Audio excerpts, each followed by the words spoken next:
So soon, another Sunday has rolled by. And as usual, we have lined up heartwarming stories that will help you relax as we usher in a new week. Tonight, the Catholic Diocese of Enugu celebrates with some grandparents and the elderly as the world marks the day. In other news, the 41st Biennial Conference of Enugu Diocesan Mothers Union ends with a Thanksgiving service. And in Rendezvous proper is a report on an age-long obnoxious practice in Igbo land. You want to know what I'm talking about? Then stay glued to your television. And recently, the social media was awash with a report of a woman who abused her aged mother. How does this sound to you, especially today that the world is celebrating grandparents and the elderly? Well, you get to know what has happened to this woman. And this is some of the reports we have lined up for you tonight on Sunday Rendezvous. Good evening and welcome. I'm glad you could join us. Do not forget that you can watch us live on our YouTube channel at NTA Enugu. And we'll begin with the hard news segment. The Auxiliary Bishop of Enugu Diocese, Most Reverend Ernest Obodo, has appealed to the federal government and key players in the country to map out adequate strategies and policies that will accommodate the elderly and their grandparents in the society. He was speaking at the 3rd Catholic World Day for Grandparents in collaboration with the Pietan for Mission of the Poor, which has as his theme, His Mercy is from Age to Age. Okechukwu Agobama reports.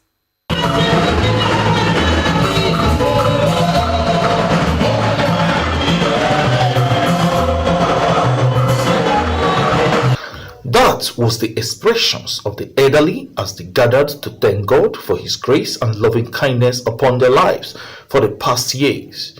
The Auxiliary Bishop of Enugu Diocese, Most Reverend Ernest Obodo, reminded them that their contributions to humanity are not in vain, adding that the elderly played significant roles towards ensuring a meaningful society.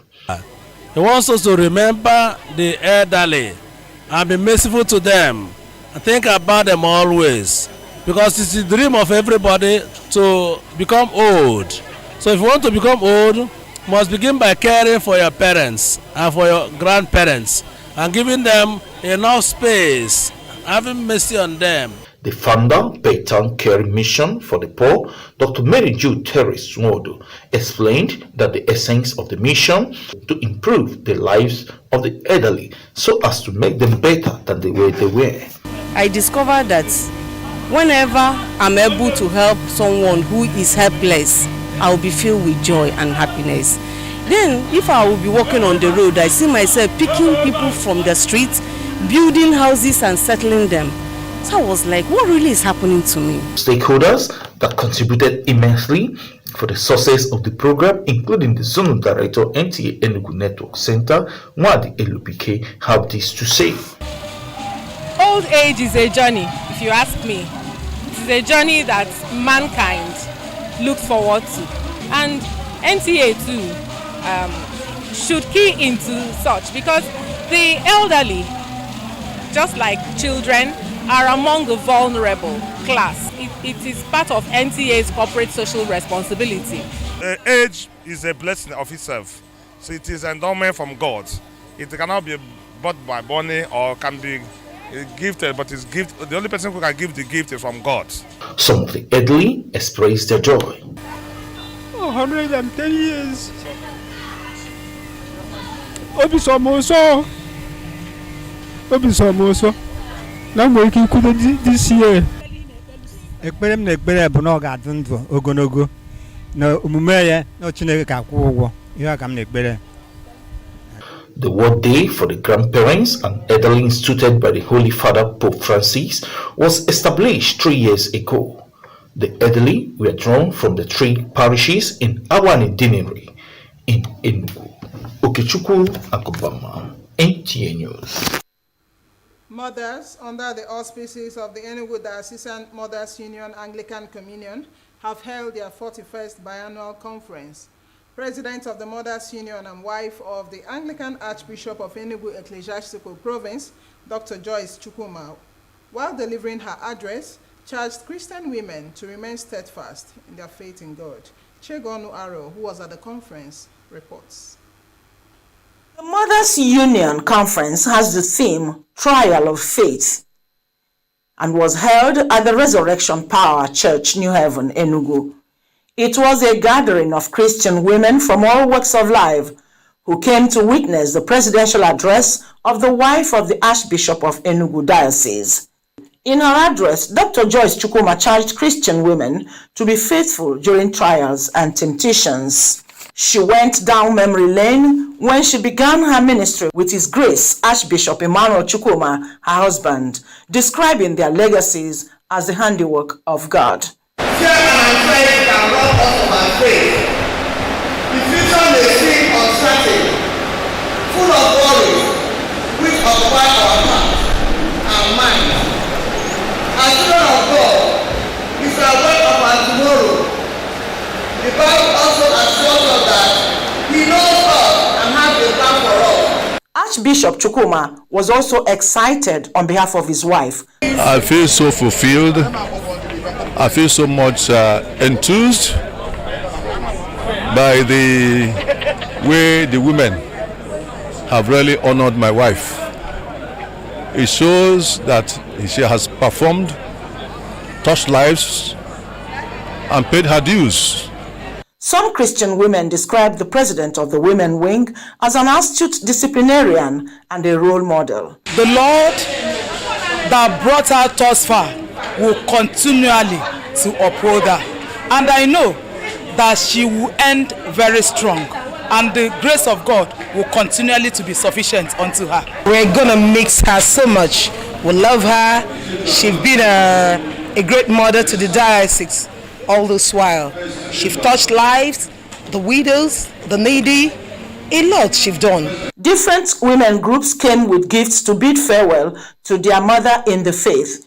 It was indeed a special day of thanksgiving for them, as the day coincided with her last appearance as the president of the Christian Mothers Union, Enugu Diocese.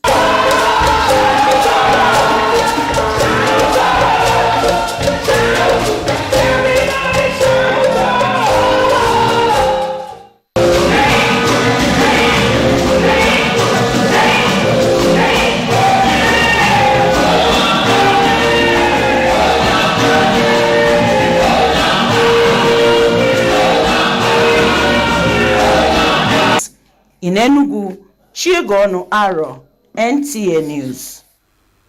And the Anglican Archbishop of Enugu Ecclesiastical Province and Bishop of Enugu Diocese, Most Reverend Emmanuel Chukwuma, have charged Christians to have unwavering faith in God, especially as the country is facing some economic and security challenges. He was speaking at a Thanksgiving service to mark the end of the 41st biannual conference, which held at the Church of the Resurrection Power, New Haven, Enugu. Uchenna Nnamele reports.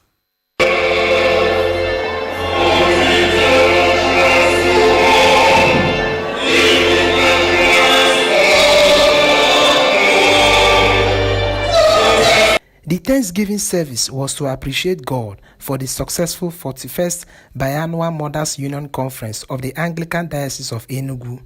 In a sermon, Most Reverend Emmanuel Chukwuma enjoined Christians to remain steadfast in God as they faced the challenges of life. There are many of you facing many races today, and they are thinking, how do I pass this race? God, you are leading me, how do I survive?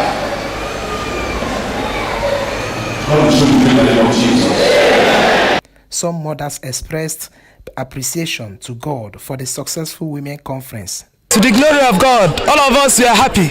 You can see it, everybody, even our faces are showing it, that everybody, even the weather, is also confiding in what we are doing, that God is great. And for God to open up a way, a channel, that by the things, the resources the church generated, it is just the handwork of God. Everybody was dancing. You can see the Archbishop is here, and all the archdeaconry, all the clergies and their wives. Everybody was just happy because of the successful the Sister Women Conference. And as you can see, this is the last conference that they are doing. In Enugu, Uchenna Nnamele, NTA News. The Enugu state government wants Enugu residents to know that the ban on the illegal Monday sit-at-home order remains effective. In view of this, civil servants, schools, markets, financial institutions, business premises, and others are hereby directed to resume normal activities this Monday. Government restates the resolve to apply sanctions against defaulters of the cancellation of the illegal Monday sit-at-home order in the state. Markets that fail to open to customers this Monday shall be shut down indefinitely.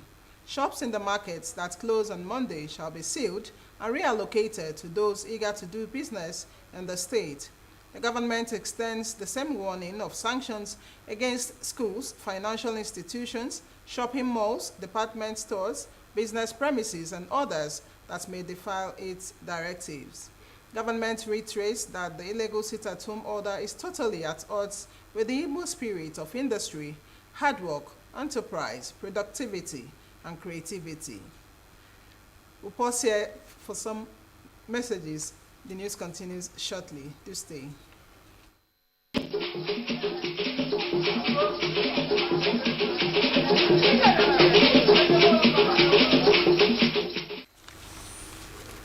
Welcome back.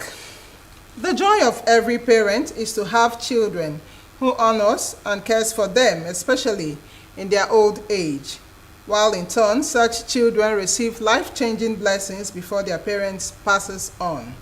What would make a daughter give her biological mother, Mrs. Teresa Nwokoka, of 70 years of age, a dehumanizing treatment?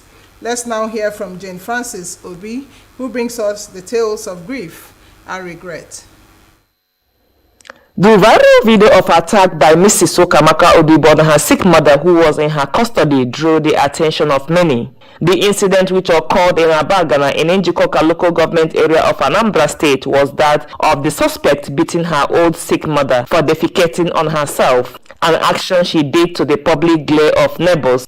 The woman, in a confessional statement at the police station, denied the claim of beating and attacking her mother, claiming that the viral video was an attempt by her in-laws to blackmail her over a land in dispute. That day, I finished bathing her, carried her from bedroom because she cannot walk. She fell from my hand. She had a running stomach. I asked her why she is deliberately stressing me. If I lie, may I never get what I want from God. I have stayed with her for 4 years. After 7 years, my husband died. This happened in 5th of March this year. Some women, including her in-laws, expressed their dissatisfaction, while the son of the aged woman says he is shocked over his sister's maltreatment to their mother, as there are 8 siblings and 5 are deceased.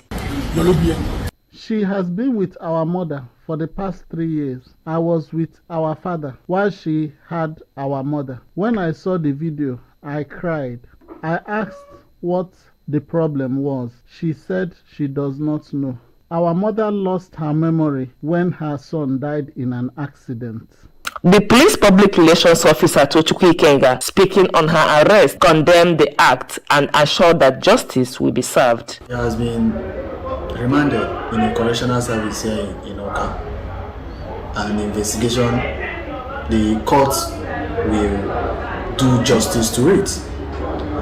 For the Commissioner of Police, Anambra State Command, in the person of CP Aderemi Adeoye, he has assured the members of the public that anything that happened in this regard will not be swept under the carpet. The Anambra State Commissioner for Women Affairs, Ifi Obinabo, described the act as disgraceful, adding that the ministry has taken over the case of the old woman till further notice. She noted that the Anambra State government is working towards introduction of old people's homes to cater for the elderly in the state. Took her to Amako General Hospital and took care of her medically. Then we've returned her back to her house.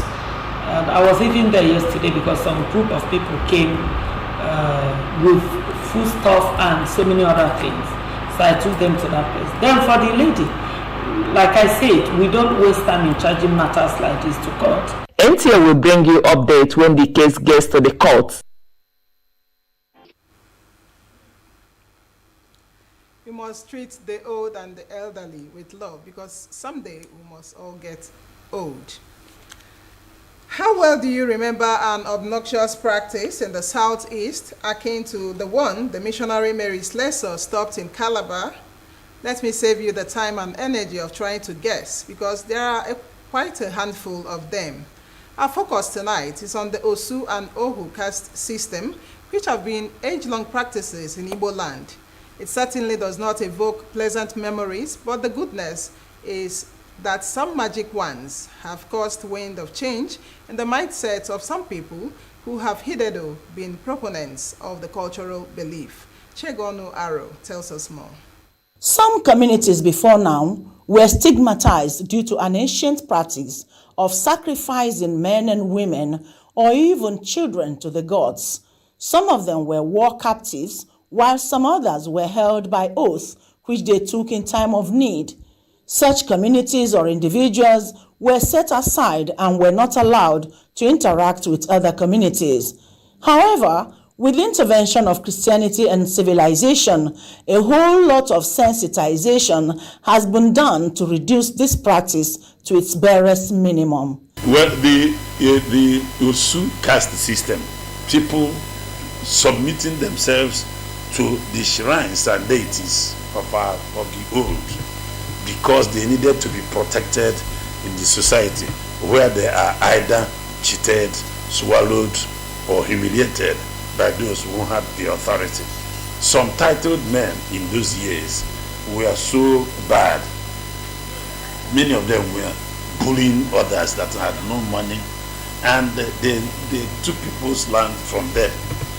In order to protect themselves from this kind of megalomaniac leaders, they now went to the shrines and deities and said that they were children of those deities for them to be protected. So if we are saying that we are Christians, we are followers of Christ, that system should come to an end.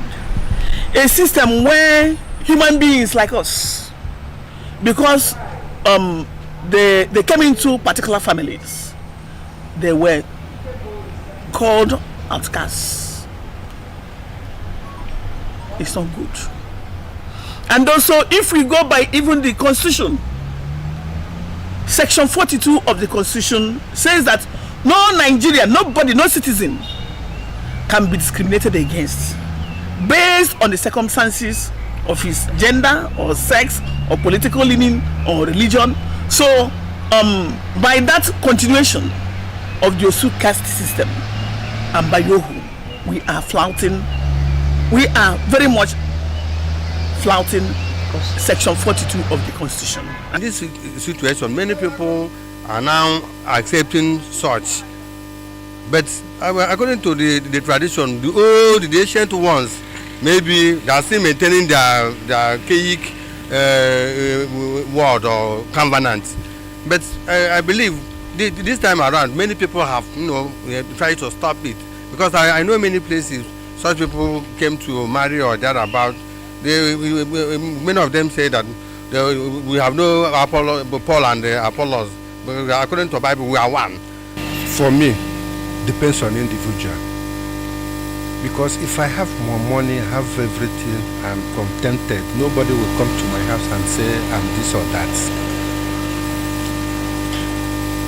So for this reason, I don't believe or support this or that. Well, in the area of the church is constant catechesis. That is what is needed. Continuing to teach the people, continue to give them that enlightenment from the Christian perspective, that, and thankfully the overwhelming percentage of the people you have in this region are Christians or profess Christianity. So if they are really Christians, if they still hold the faith that they profess dear to their hearts, then they should live up to the tenets of the Christian faith. If possible, that's on the side of the government now. Maybe putting some legislation in place to make people understand that, look, this is wrong, we're not supposed to be doing this, and if you are insisting on this, the law might actually catch up with you. It is believed that with concerted efforts of the church and advocacy groups, the story of Osu and Ohu will be a thing of the past. In Enugu, Chiegono Aro, NTA News.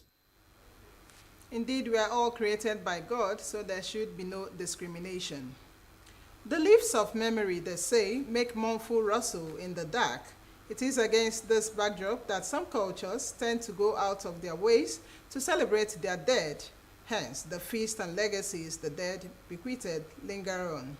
The bereaved believed that nothing spent to say goodbye is worth the loss of a loved one.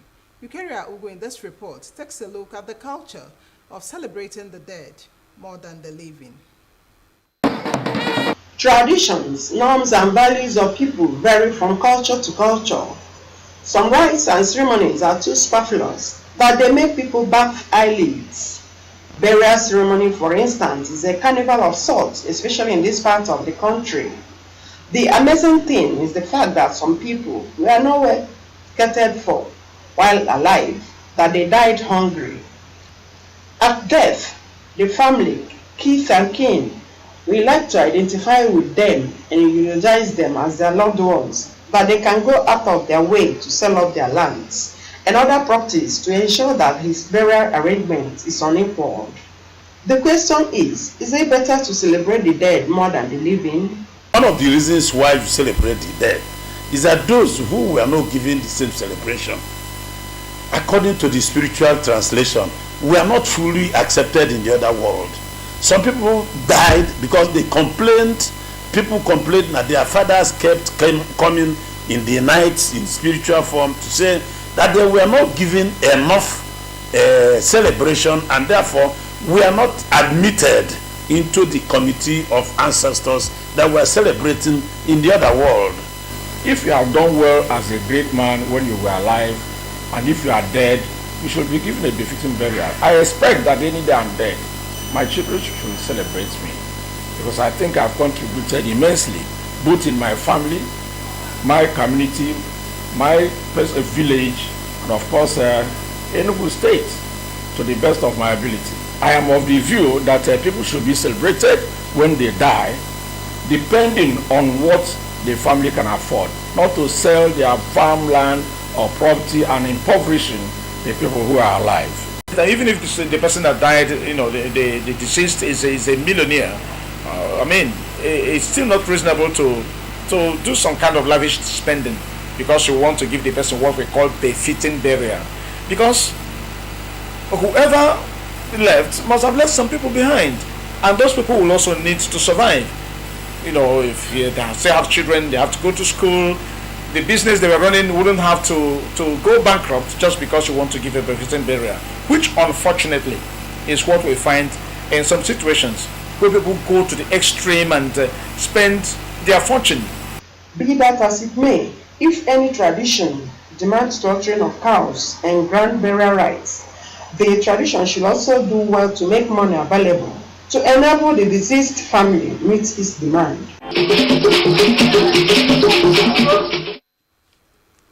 Different strokes for different folks there. And this is where we call it a day on this week's edition of Sunday Rendezvous. We thank you so much for being a part of it, and we wish you a wonderful working week ahead. Good night and God bless.